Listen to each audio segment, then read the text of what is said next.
Dakwah itu misalkan apa yang ada di Masjid MU belum tentu cocok di sini. Kenapa? Karena matkusnya beda, jamaahnya beda. Jadi dakwah itu bukan copy paste.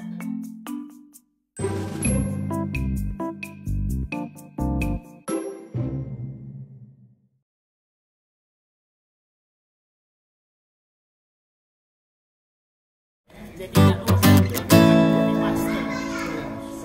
dakwah itu misalkan apa yang ada di Masjid MU belum tentu cocok di sini. Kenapa? Karena matkusnya beda, jamaahnya beda. Jadi dakwah itu bukan copy paste. Apa yang ada di sana belum tentu bisa diterapkan di sini. Karakteristik warganya aja udah beda. Gitu kan, nggak bisa seluruh program Masjid MU kalau dibawa ke sini belum tentu cocok. Maka dakwah itu bukan copy paste, tapi apa? Dakwah itu analisa. Analisa itu apa? Kita menganalisa kebutuhan warga itu apa, keinginan warga itu apa, gitu kan? Yang mereka butuhkan itu apa? Berapa jumlah di sini? Kita itu kan benchmark kita itu tadi kapal Masjid Kapal Munzalah. Mereka punya program makan gratis. Nah, maka ketika mereka itu kita jadikan benchmark, program-program mereka itu nggak kita copy paste ke sini ke Masjid MU, tapi apa? Kita modifikasi. Supaya apa? Karena jelas beda. Kapal Munzalah itu di Pontianak, orang-orangnya orang-orang Kalimantan, ketemu sama orang-orang Jogja yang enggih segala macam, pasti beda. Maka kita analisa waktu itu apa? Kita ambil data, kita masuk ke kelurahan, kita melihat ada berapa jumlah padukuhan di dalam kelurahan ini, kita pilih. Gak bisa kita garap semua, pilih salah satu.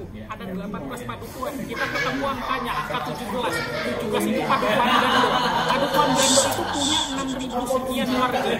Kita sampai sedetail itu Pak, 6.000 sekian warga itu berapa jumlah pengusaha, berapa jumlah orang miskin, berapa jumlah orang yang bisa zakat.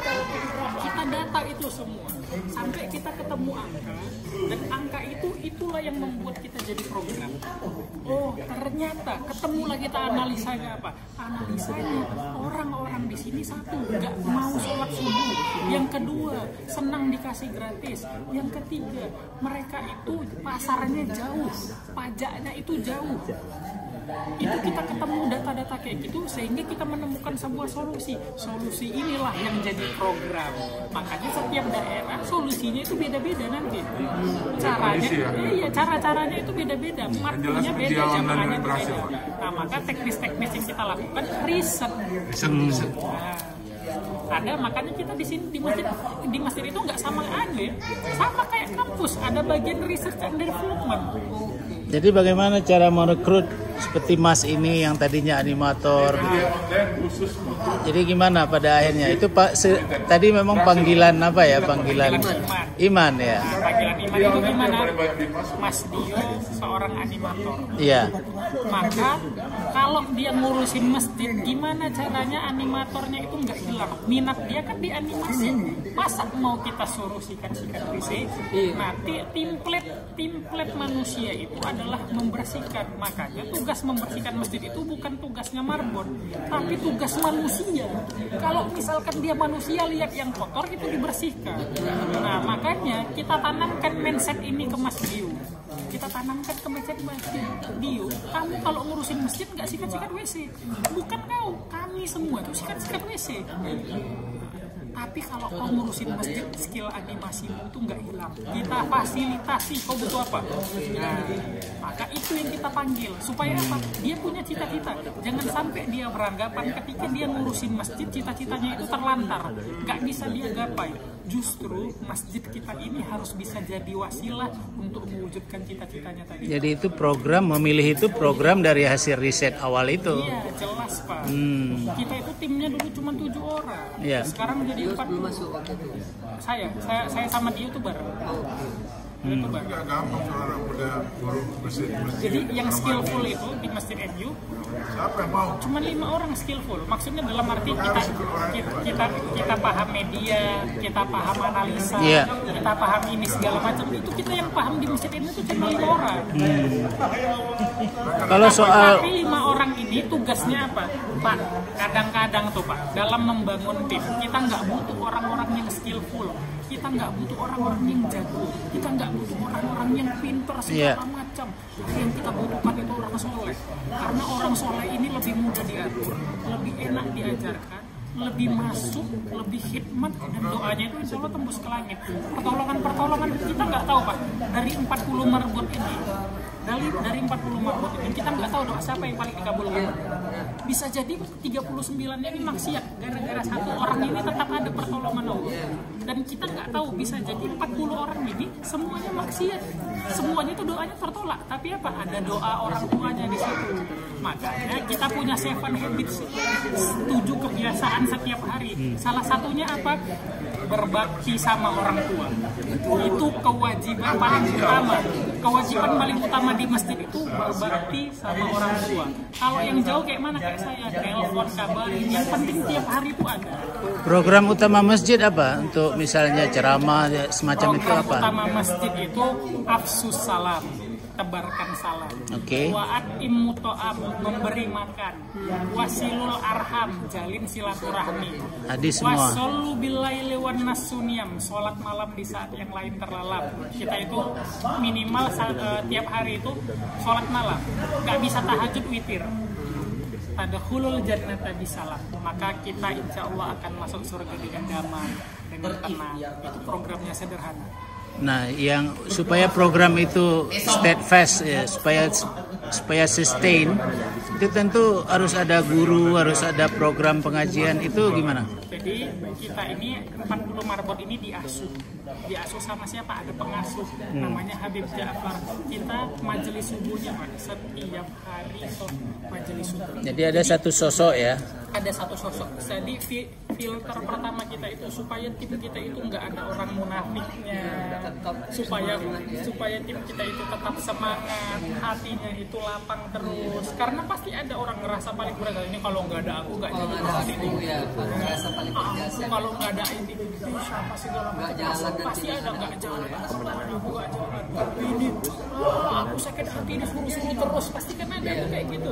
Nah itu dibersihkan setiap hari, setiap subuh, supaya dibersihkan terus si Habib tadi. Oke, kasih pencerahan ya. Setiap subuh Pak, setiap subuh tanpa aktif, tanpa henti.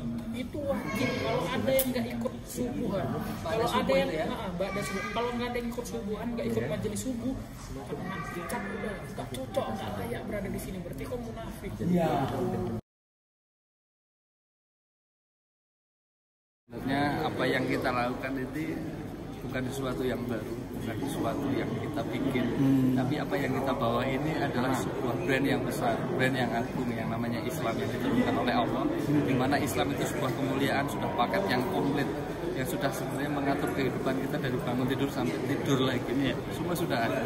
Secara tertinggi oleh Tuhan, semuanya itu ada dalam Islam. Islam punya aturan. Aturan ini sangat agung, yang sekarang saat ini terkonstruksi oleh siapa? Oleh pemikiran-pemikiran Barat yang luar biasa, sipilis, sekuler, pluralisme, moderasi dan sebagainya yang ini mengaburkan sebenarnya Islam itu akhirnya menjadi kerdil. Islam hanya dikotakan saja di masjid urusannya ibadah. Masjid cuma buat sholat, buat urusan apa tahajud, ini sebatas itu saja. Padahal fungsi masjid dalam Islam ini adalah representasi dari nilai-nilai Islam yang sangat agung tadi. Sehingga Islam ini harusnya kalau diterapkan, anak-anak muda maupun orang tua yang masuk Islam ke dalamnya pasti akan bergerak. Nggak mungkin dia akan diam, karena sejatinya Islam adalah agama sosial, bukan kesolehan pribadi, tapi adalah menyelamatkan umat manusia dari apa yang diancam oleh Allah di neraka nanti. Karena apa? Kita tidak boleh bersandar apapun.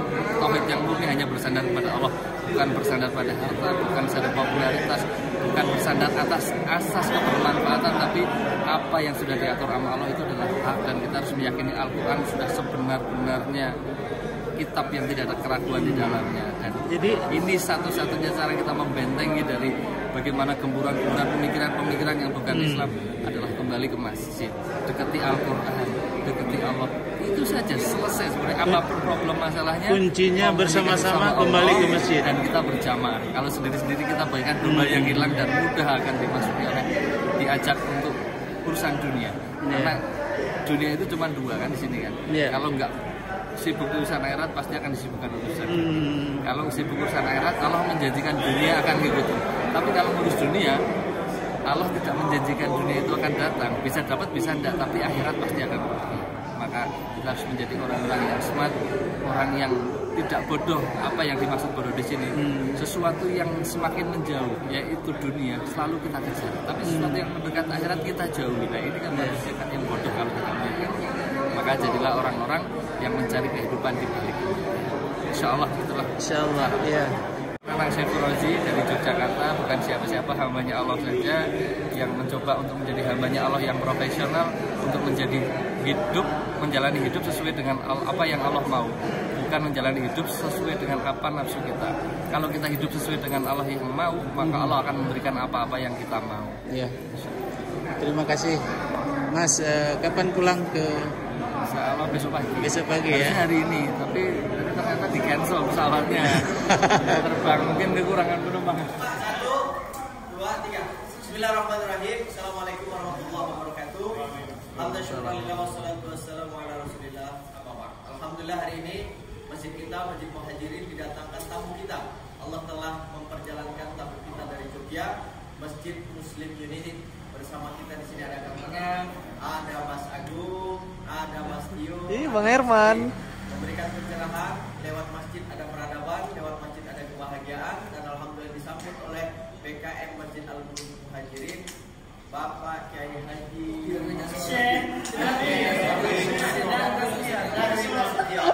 kami dijamu dengan sarapan yang luar biasa, nikmat, minum ada teh tarik, ada teh jambak, ada